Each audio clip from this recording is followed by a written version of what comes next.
Hello everyone, good morning. So nandito kami ngayon sa NRSCC Administration Building dahil dito magaganap ang elimination round for Batang Pinoy. Ayan, kasama kong aking panganay na si Ken K. Buti na lang wala siyang pasok ng Sabado. So nandito kami ngayon sa Baliw. So nandito kami ngayon sa Lingayen. Ayan, ang ganda ng view dito guys. So yung mga team Tayug. Ayun. Oh, Division of Pangasinan. Kaya nga ganda.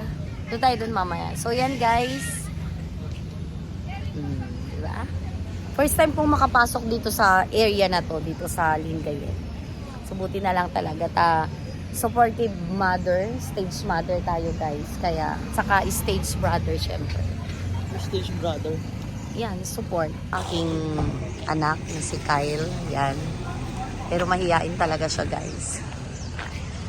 Para sa chess tournament. Dito yung mga kaklase niya. Ayan, mga grade 10 sila from Tayug National High School. Ready na sila.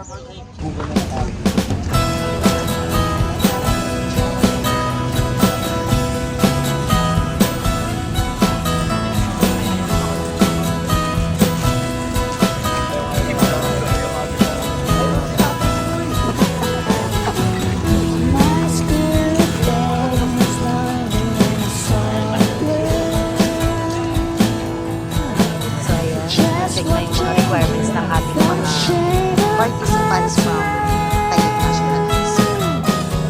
Division of Pangasinan.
Yan guys, I'm taking my lunch here dito worth magkano lahat to? 120 lahat, adobo, oo daw parang 100. Masarap naman yung sabaw. O tikman mo, ganito tayo Boy Scout, and with Coke it's 20 pesos. So ito 100. O yan, adobo with with rice, pero masarap siya, masarap ng sauce niya, diba? Masasabi mo na masarap yung sauce.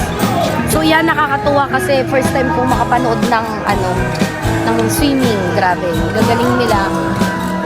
Di ba? Grabe. Parang ako yung nauubusan na ng hininga dito guys. Dito sa swimming competition. Dito sa Lingayen. Grabe. Amazing talaga. So yan guys. O, di ba?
Ninlin_G Vlog.